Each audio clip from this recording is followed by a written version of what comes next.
Ketika ilmu tidak bisa mencahayai hidupmu, maka hidup kita seperti goa yang gelap. Segala kebaikan, kebahagiaan, jalurnya cuma ilmu. Assalamualaikum warahmatullahi wabarakatuh. Bismillahirrahmanirrahim. Alhamdulillahirabbil alamin. Assalatu wassalamu ala asyrafil anbiya'i wal mursalin sayyidina wa maulana Muhammadin wa ala alihi wa ashabihi wa man tabi'ahum bi ihsanin ila yaumiddin. Amma ba'du. Maka kalian tidak boleh bosen-bosen, tidak boleh pelah-peleh di jalur ilmu. Pokoknya tempuh saja semua, ambil semua. Kayak kado-kado tadi, beli saja semua satu bungkus. Bahwa nanti lontongnya kamu tidak suka, bahwa nanti tahunya kamu nggak suka, gampang. Daripada pas kamu butuh tahu sudah tidak ada, pas kamu butuh lontongnya tidak ada. Jadi tempuhlah jalan ilmu. Kenapa? Kalau kamu tidak menempuh jalan ilmu, hidupmu akan kacau. Jangan sampai hidup yang hanya sekali ini berantakan. Uripe sepisan rusak. Kenapa kok hidup kita rusak? Nora mulur nalare, pating seluwir. Pikirannya tidak berkembang dan kacau. Karena kalau hidup kita rusak, itu ibarat gua yang gelap. Cirinya hidup rusak apa? Nalarnya tidak berkembang, pikirannya kacau, pating seluwir. Jalan ilmu itu menuntut kita untuk pikirannya tidak pating seluwir. Pikirannya pating seluwir itu isinya banyak tapi tidak jelas. Di kepalamu itu pengetahuan banyak tapi pating seluwir. Nalarmu nggak berkembang. Ilmunya tidak nyambung sama kehidupanmu nyata. Ilmunya tidak bisa jadi penerang. Mungkin terlalu jauh. Kayak istilahnya Ghazali ya, ada ilmu yang mubadir. Ilmu yang mubadir itu kamu capek-capek belajar tapi tidak berbuah, ilmu itu tidak berjalan dalam hidupmu. Kamu sejak SD sampai kuliah hari ini kan wis oke yo, mata pelajaran, mata kuliah itu sudah karu-karuan lah. Kadang ya dibolan baleni. Tapi tidak ngefek dalam hidupmu, tidak meningkatkan kualitas hidupmu. Pikirannya pating seluwir, nalare ora mulur. Pikirannya tidak berkembang, ilmunya hanya dihafalkan dan tidak jalan dalam praksis hidupmu. Ketika ilmu tidak bisa mencahayai hidupmu, maka hidup kita seperti goa yang gelap. Goa yang gelap itu mungkin ono isinya emas, mungkin ada isinya sungai yang indah yang kamu bisa mandi di situ, tapi kamu tidak tahu. Padahal kamu luar biasa loh. Itu kenapa pikiranmu tidak berkembang. Ilmu itu dapat dicapai dengan laku. Jadi laku di sini tidak selalu diartikan setelah dapat ilmu terus dijalankan. Tapi ketika menempuh ilmu kamu sudah melakukan laku. Itu di Jawa. Maka penempuh ilmu juga harus ngerti cara suluknya seorang menempuh ilmu. Kalian menempuh ilmu sambil foya-foya, menempuh ilmu sambil seneng-seneng, menempuh ilmu sambil tidak tirakat sama sekali, tidak ada gunanya. Kenapa tadi ilmumu banyak hilang kayak versi Jawa ini? Karena kamu tidak melakukan laku, tidak ada tirakatnya. Jangankan puasa, disuruh sederhana apa adanya, susahnya luar biasa. Pinginnya kamu selalu wow, selalu mewah, selalu lebih. Tidak jadi ngelmu. Jadi ketika kamu berjalan menuntut ilmu itu sudah harus ada lakunya. Jadi ada rumus tirakatnya. Itu di Jawa. Makanya para sufi itu ada uzlahnya, ada riyadohnya.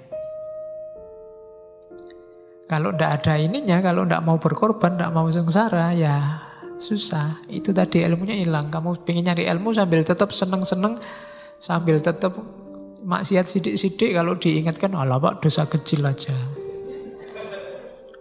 Wudhu aja sudah rontok itu Pak, ya kan. Jadi ya ndak, kalau ndak laku ya ilmunya ndak kelakon. Ilmu itu kalau ndak kelakon ya ilmunya ndak manfaat untuk hidupmu. Kalau ndak manfaat dia ndak bisa mencahayaimu. Mungkin ada dalam dirimu tapi dirimu seperti gua yang gelap.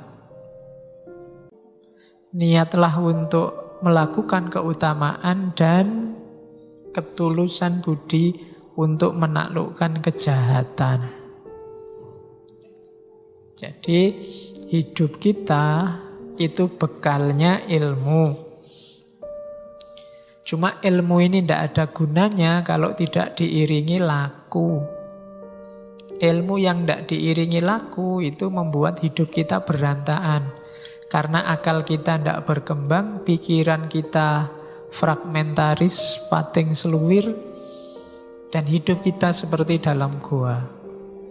Mungkin kita pinter, mungkin kita punya banyak bekal, tapi tidak mencahayai hidup kita. Hidup kita orang kaya wong pinter. Banyak kan orang yang sarjana, mungkin dokter, mungkin profesor, akhirnya dipanggil KPK. Kenapa bisa begitu? Ilmunya tidak mencahayai hidupnya. Mungkin dia ngerti, mungkin bahkan apal ayat, mungkin juga bisa ceramah. Buktinya kalau ke pesantren ya para santri cium tangan. Tapi ilmunya sendiri tidak mencahayai hidupnya.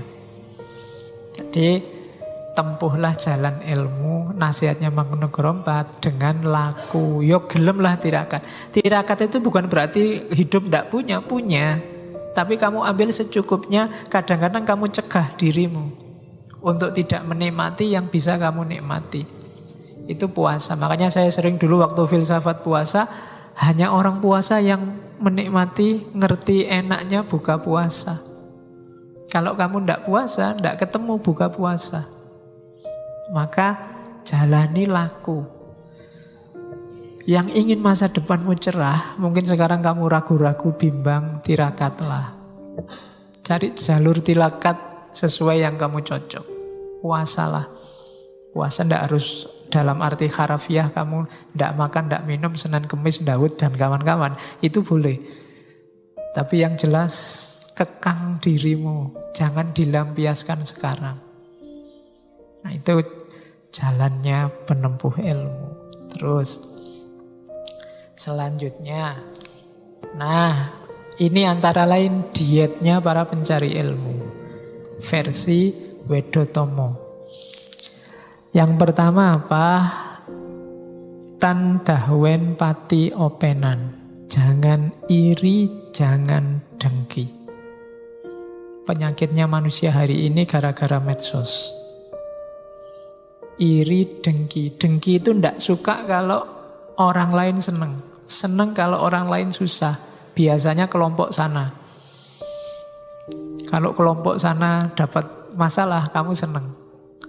Nah, siapa suruh milih gubernur itu? Sudah tak bilang. Kalimat itu menunjukkan kamu dengki sebenarnya. Atau kalau sana sukses, kamu iri. Alah kayak gitu aja, jagoku bisa lebih baik. Itu iri. Jadi bersihkan dirimu dari hal-hal itu. Tentang apapun pada siapapun. Kalau dua ini masih ada ya ilmumu tidak akan jadi cahaya. Iri, dengki. Terus tanpa nasten. Tidak gampang ngamuan.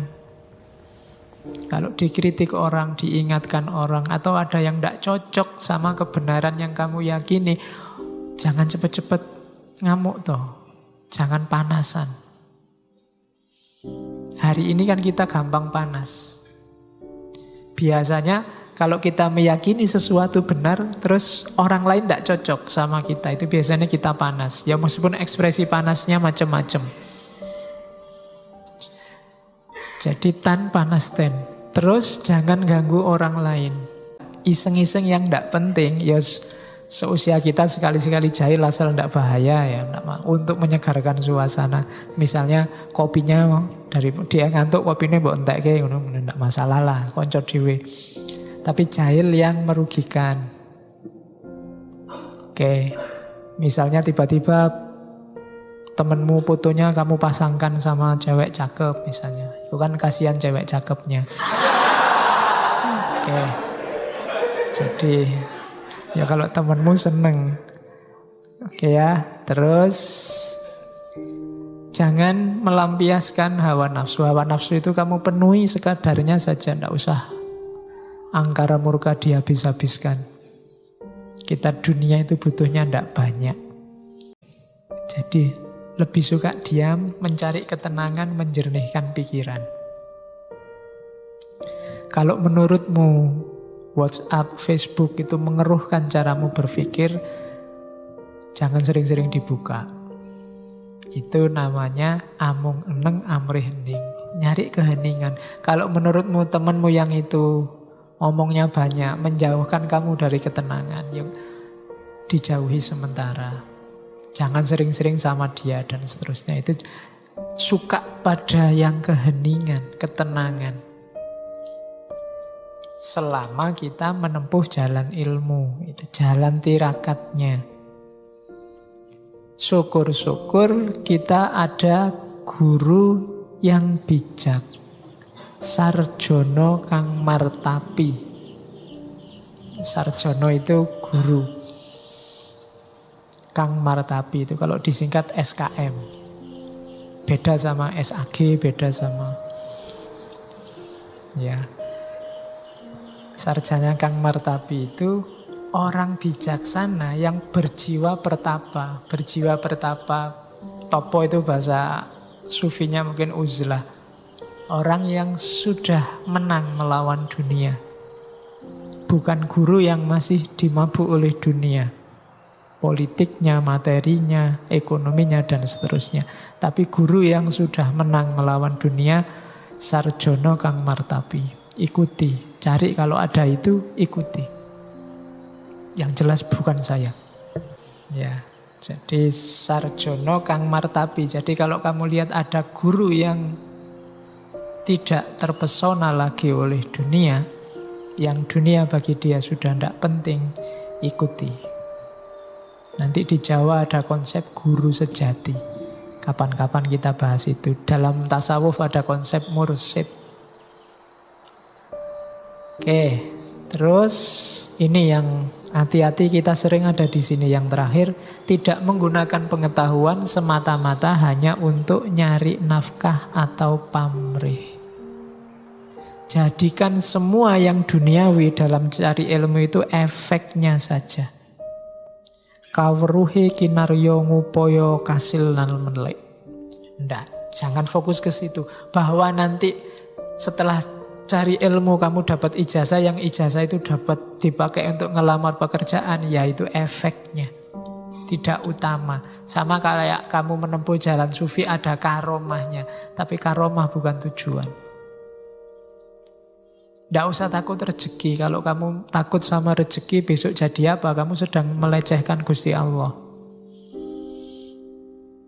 Lah yang ngatur rezeki itu Gusti Allah. Kok kamu takut? Kamu tidak percaya po? Kan gitu.